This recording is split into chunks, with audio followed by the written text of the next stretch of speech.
What up, everybody, and welcome back to another episode of the Film Bros Podcast. I'm your host, JP. This is my co-host, Josh. Hello. And today we're here to bring you another review. We're reviewing today is Don't Worry, Darling. I'm part of something important, Alice. This mission, what Frank's doing, it matters. I know that, baby, but you're not listening. No, not everyone gets this opportunity. That's what you're worried about? Our life. Alice, our life together. This. We could lose this. All right, so Don't Worry, Darling is a 2022 movie. Just came out. I believe it came out in October. Yeah. Rotten Tomato score was at a 39%. Audience score was at a 74%. It's Olivia Wilde's second movie. It's a follow-up to her hit Booksmart. If you guys haven't seen that one, it has a lot of praises. It's I heard it's really good. I've seen bits and pieces of it. I haven't finished it. I'll probably go watch it, but really good reviews on that one as well. We got Harry Styles, Florence, Pugh, Olivia Wilde, Gemma Chan, Chris Pine, Nick Kroll's in there. We have a really stacked up cast. So for all the new people that don't know, this will be a spoiler review. We give out spoiler reviews. So with that being said, if you guys have not yet seen Don't Worry, Darling, go ahead and save this podcast. Come back to it later whenever you're done. Formulate your opinion and come listen to ours. With that, Josh, let them know where they can find us before we get started. Give everybody a chance to leave before the spoilers. We're on Spotify and Apple Podcasts at Film Bros Podcast. We're also on YouTube, same handle at Film Bros Podcast. And if you want to leave a comment and stuff, we're on Twitter and TikTok. Again, that's at Film Bros Podcast. All our handles for pretty much everything. With that being said, here we go. We're getting started. Spoilers, everybody. So if you haven't seen the movie, just go now. All right, with that, let's get started. So this movie comes kind of hot off the heels of some drama, some outside drama, not only within the cast itself, but also with the studio. It wound up being the second movie that Warner Brothers was able to put out the year because of their cuts, their money, their debt, all that stuff.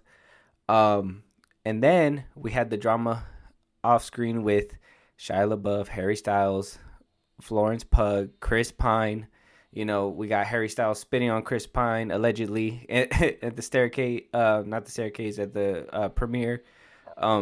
Excuse me. We got Harry Styles and Olivia Wilde.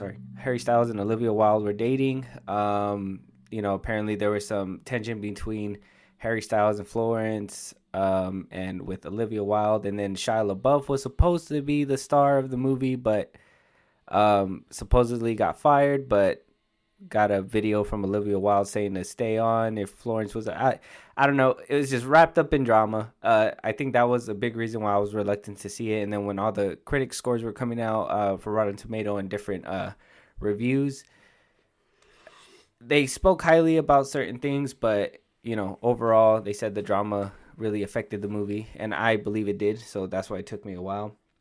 Overall, the movie. So when I was watching it, it was a psychological thriller. The movie itself was okay for me. Okay, it wasn't the best, it wasn't the worst. It was just I kind of feel like it was there in the middle. We got Florence Pugh giving a great performance. I would say, even they said Harry Styles kind of lacked in this movie. I felt like he gave a good performance. I don't think he deserves the hate, but there was a couple slip-ups that I seen. But other than that, the performances are solid. Josh, what do you think about the performances within this film? Oh, man. I thought everyone did okay. The only time I felt Harry Styles lacked was when he wasn't British.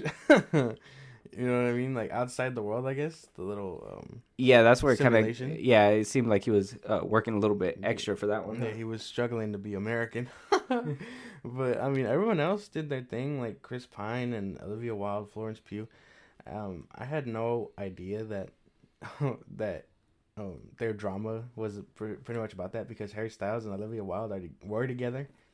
Yeah, they recently just broke up too. Yeah. But yeah, they were dating at the time of filming, and I mean, if you've seen the movie, you kind of know why there was probably beef. That Yeah, you no. know, within the movie itself, you could probably understand. So. Yeah, no, I totally get it. If you haven't seen the movie, there's a lot of quote unquote like I guess spicy and sexual scenes between Harry Styles and Florence's character. So like they pretty much do get it on and stuff, and so I can imagine Olivia Wilde having strong feelings about that offset or whatever. You know, you can't really blame anybody but yourself. You're the director, the writer, and everything. You know what? This is not about the drama; it's about the movie. Yeah, but yeah, yeah. you know, but performances wise, They all did pretty good. yeah, pretty solid for everybody. Like I said, Harry Styles did kind of lack a little bit, but like I feel like it was heavy on those American scenes for sure. I seen that's where I kind of felt where he was struggling. You know, we got a lot of you know, great scenery, a lot of a 1950s feel within the movie. I honestly believe the cinematography, everything was pristine about that movie. Yeah, The for camera sure. work, the way like I said, the performances were handled. I would say big thumbs up for the detail of the 1950s, of the, you know, the certain camera angles that, you know, that helped feel all that emotion in the performances. If anything can be given to this movie, is those, like the performances, the scenery, everything, the cinematography, the camera work was okay, but the way that they positioned it and mixed practical with VFX, and I feel like this movie's kind of groundbreaking in that way because it's gonna show it kind of shows how they're gonna shoehorn that mix, you know, because we already had all practical before, right? And then we had all CGI and all green screen and all that. So I think this movie's help found that middle ground to use practical with VFX in an effective way to show great visuals within this movie. Yeah, no. The camera work was definitely really good. A lot of the scenes had me, kind of, not. I wouldn't say like scared, but on the edge of my seat, I guess, because I was like, oh shit, like the way the camera work went through, the way the scores, like when scenes were suspenseful, you actually felt that. But it was really good. A lot of it was really good. It no real big complaints on the camera work or nothing like that, to be for real. Yeah, and so and I get the theme of the movie too. You know, it's very feminist. I kind of felt like this movie was a mixture between The Matrix, The Truman Show, and like the Stepford Wives and all that. So, and you know, a lot of the themes were, you know, she was in this role to you know, be the housewife and everything, and that's what, you know, the man wanted. And you know, it was back in the 1950s where, you know, women stayed at home and, you know, the men go out to work, do all that stuff. And you know, they didn't bat an eye because, you know, in American and even, you know, in real life in the 1950s, they say it was the peak of, you know, a husband and wife relationship and housing. Like it was the peak of marriages, I guess you could say. And everybody wanted that, the loving husband that went to work, the wife that stayed home, clean, cooked, did all that stuff, da da da da. And I think that's what he wanted. He wanted to give her a good life and what he felt was a good life. So, you know, she comes from a working background. She loves making her own money, like she said in the movie. And, you know, she liked all that and she just wanted to be her own person. Did you kind of get that theme from there? I know like everybody interprets its themes differently, but that's kind of like where I kind of seen it was happening. What did you think? No, yeah, I mean, I got it. It definitely did get the point across. At first, I was like really confused, but you know what I mean. Like once things continued, it shows that like, what was the first chick's name? Margaret or whatever her name was. Oh yeah, Like she was tripping, she was really tripping out. um, and that kind of influenced Florence's character to also trip out. But I got the gist of the what is it called? Theme. There you go. Yeah. So, I mean, it deals with all that, deals with all the obstacles, and obviously a more dramatic way, her trying to get her freedom and her, her independence back after, Harry Styles took that away from her. So all in all, I kind of feel with that one, with all the good the movie had to bring to the table, it had to be the performances, the cinematography, the score itself, how they set up certain scenes, the detail in between the scenes, Chris Pine's performance was shine as well. So was Florence Pugh's. Man, it is pronounced Pugh. Oh, am I messing it up? Yes. Pew pew. Florence Pugh. All right. Well, Florence Pugh gave a great performance, and yeah. Now we're gonna kind of get into what I didn't like about the movie, and so a lot of the pacing in this movie was great, but a lot of the information didn't help. In the beginning of the movie, I kind of felt like shit was just happening, and didn't really give an explanation or didn't even help. Like it moved the story along, but there wasn't a lot of context behind half the stuff that was happening. And then we got to maybe like the last 20 to 30 minutes, and that's when they were feeding us all the information all at once. That's when all the action was happening. Things were really rolling, and right when you're getting into it and hoping that the movie's gonna keep going, it finishes, right? So the credits come out, "Don't worry, darling," and it's like, well, I was kind of worried what happens when she leaves. Like, is there goons just waiting outside the bed waiting for her? You know what I mean? So I kind of felt like they fed us enough to keep guessing why, but didn't really answer any of like the questions later on within the movie. I think that's the biggest reason why a lot of the movie falls apart, because everything that everything that I have basically listed in my mind has to do with that, and it basically roots out to the bigger disconnect within the movie. What do you think? Yeah, no, I think I felt that too, because when you call me mid movie, or not mid movie, I was already like 30 minutes through. Like we see her go through shock therapy towards the end, and then I think after that, that's when they're like, all right, the movie's about to finish, we gotta hurry the fuck up. So she goes through shock therapy. They show us the real life, how she was before their little simulation, I guess. And then we find out Olivia Wilde's character is also knows about it, but is she chooses that because her kids are there. What's her name? Shelly. Mm-hmm. We find out that she's in on it also. When she kills Chris Pine's character Frank, all the men are in on it. We find out, but it also happens very quickly. Like it's very weird, very fast paced toward the last 30 minutes. Yeah, and like I said, very fast paced and hardly answers the question. And you brought one up right then and there. Shelly, she wasn't a part of anything. Oh, well, she was a part of it. She was the husband, and she knew everything of what was happening. But towards the end, she just kills him and says, "It's my turn now." But there was no indication that she was trying to uprise at all within the movie. You know what I mean? So it kind of felt like they were kind of done with Chris Pine's character, and they were like, "Well, we just need a way to write him off," and they just kind of Shelly kills him, and it's like, well, why did she kill him? What was her motivation? Was she trying to break free? Was she wanting to take over? Is there an idea that she wanted to do, but he was holding her? You know what I mean? They didn't really build upon that, and I kind of felt like that was an unanswered question within the movie as well. Well, I don't know, man, because I mean, towards the end, it kind of looked like all of them were finally coming to realization. You know what I mean? Not just Florence Pugh's character or Shelley. Like all the other wives looked like they were kind of coming out of it, because all the men were kind of what is it? Kind of giving it away as also. You know what I mean? Mm-hmm. Like Nick Kroll's character, which I gotta be real. I don't enjoy Nick Kroll as an actor. He did fine for this role, but I don't really enjoy him as an actor.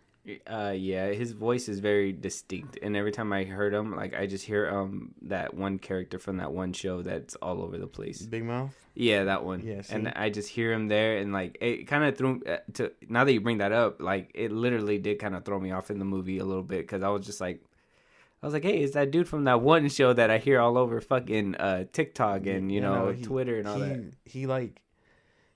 His voice is weird, so when he tried to sound serious, when he found out like Jack died and stuff, or was killed, it didn't feel right. I was kind of like, oh man, he's kind of trying to oversell it, I think, but that's just his character, I guess. But I mean, I don't know. Maybe they should have given time to be like, what was Shelley's thing, or I don't know if this one's getting a sequel or not. I don't know. Yeah, But I mean, it would make sense. yeah, it would make sense to dive a little bit deeper, at least to figure out what her motivation was. Because for most of the movie, I feel like she was quiet, didn't really say much, and was there along for the ride. I honestly thought she was being held against her will. So when they threw us for that plot twist that she knew everything, it was kind of like, well, she knew everything, but like, why are you guys stopping here? You should have dug a little bit deeper. I don't know. I always thought her character was kind of shady, if I'm being for real. Like once the end came together and she stabs him, I'm like, oh, okay, now we know why she was being shady. You know what I mean? Yeah, I could see that she was kind of shady in a couple scenes, but it wasn't. I don't feel like it was indicating something like that. You know what I mean? I thought she was trying to escape too, or maybe she saw Margaret's character and was like, look, I already knew this. Margaret freaking out is proving it more for me. You know what I mean? And I thought it was going that way, but they didn't even explain or tell us anything. So, yeah, that one for me was kind of left as a cliffhanger. But also another thing too that kind of pointed out to me, the hallucinations, the eggs, not having eggs in there, the wall almost crushing her.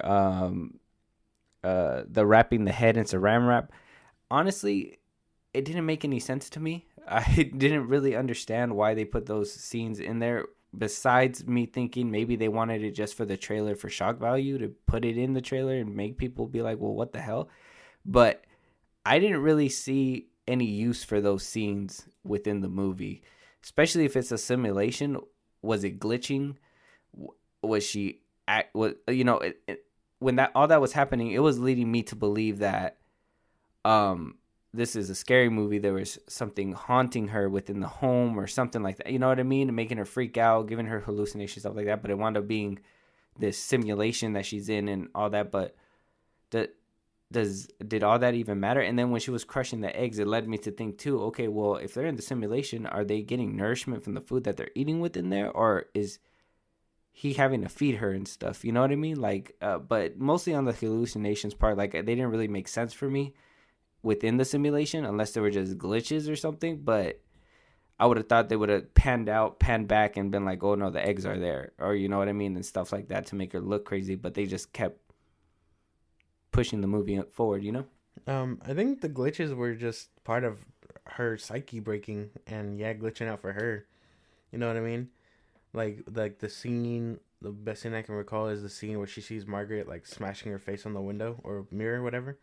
Yeah. And she screams like everyone else is all the other ballerinas were dancing around her and stuff, like paying her no mind, and then she screams, and it was just her losing her mind, I think. And as you put it, the simulation is just breaking for her.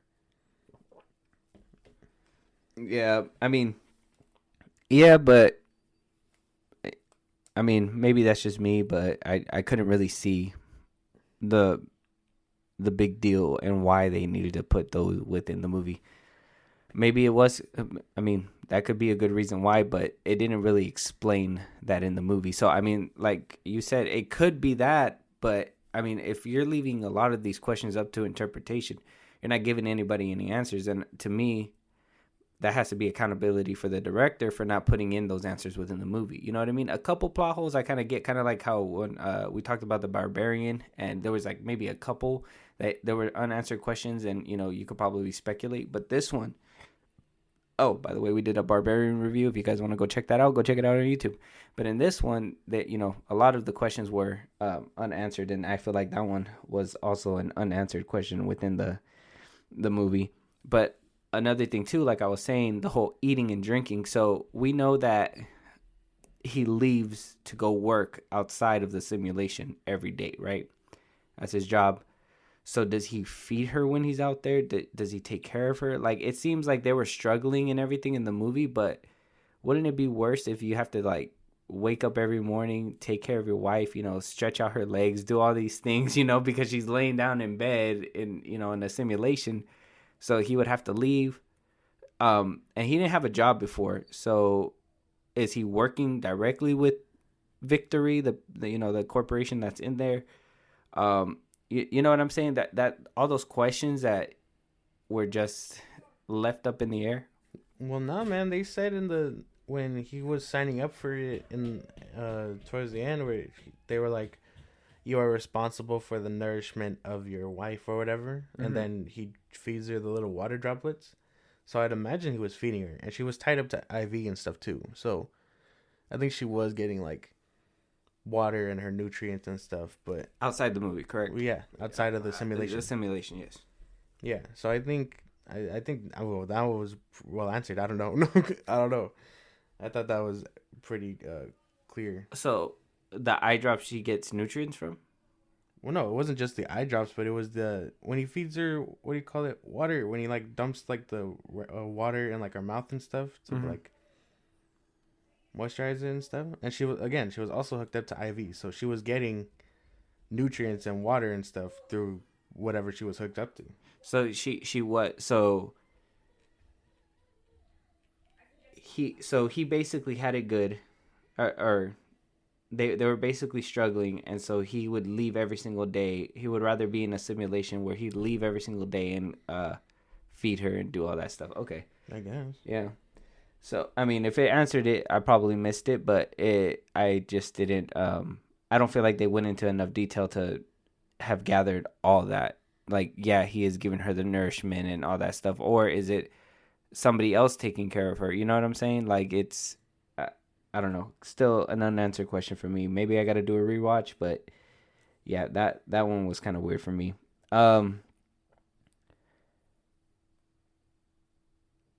Another question for me was, how did Florence Pugh's character Alice, how did she disappear off the radar with nobody even worrying about her, looking for her, searching for her?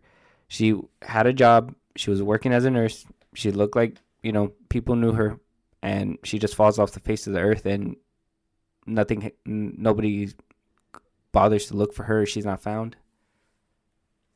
Man, I don't know. I don't know. I wasn't thinking about that too much, because I mean, she was a doctor. She pretty much kept to herself. It looks like she just do her job, go home, rest, and then be back in it. Because I mean, I don't know. I'm not a doctor or nothing, but all the shows and movies make it look like it's hard. But I mean, I don't know. It didn't look like she knew too many people to me. And I don't know if we know she has like family and stuff, but the movie doesn't care to like dive that deep, I guess. Yeah, and that's kind of something for me, because like I'm sure family and all that would have known, or if she had family or friends, would have known about the husband and all that. And like, I don't know if they explained this to me, and you can correct me if I'm wrong, but I don't remember them saying how he abducted her.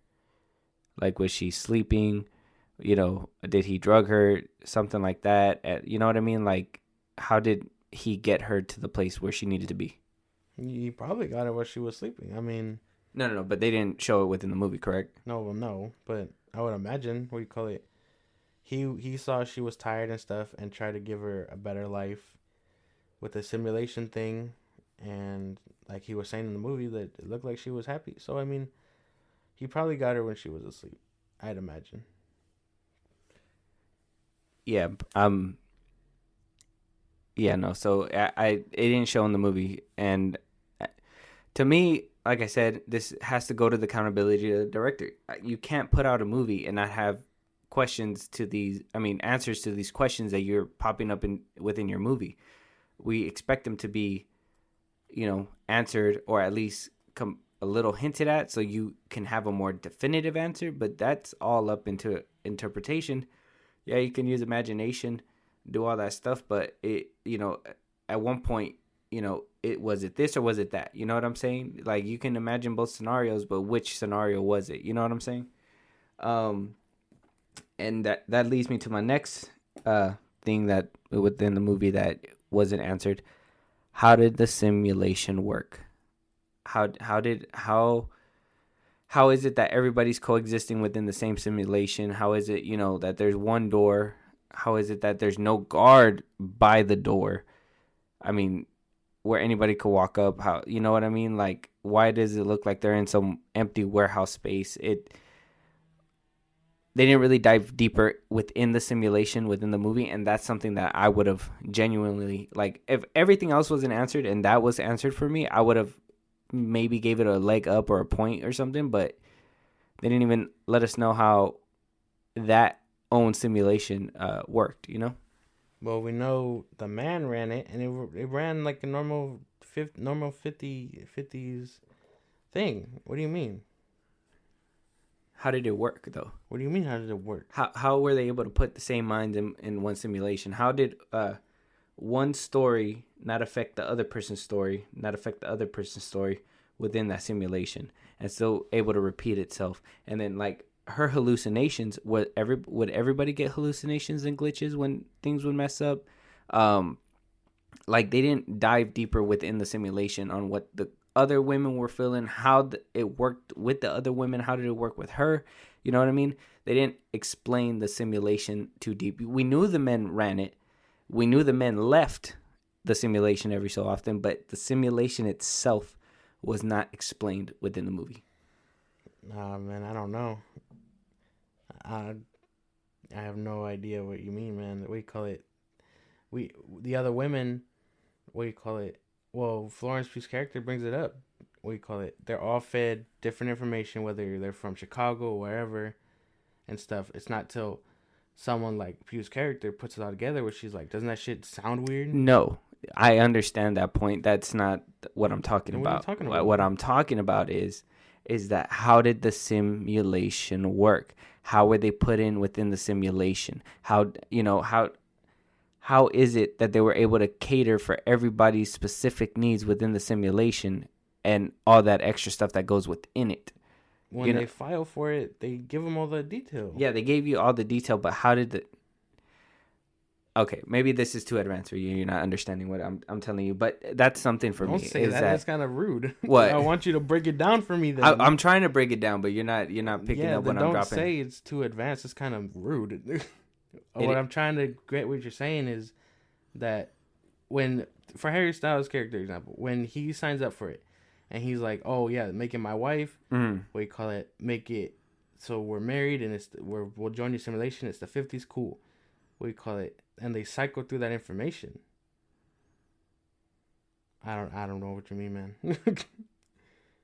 I'm not grasping what you're talking about. Okay, so with that, we're just gonna jump to the next spot, and we're gonna say, a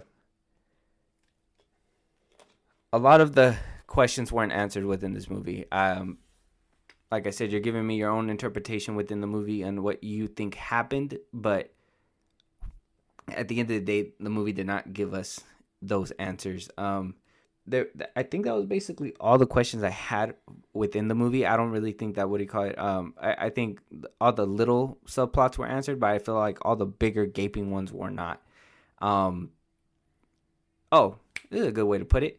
So with the Matrix movie, like I said, this movie is kind of, the Matrix with the Truman Show and the Stepford Wives.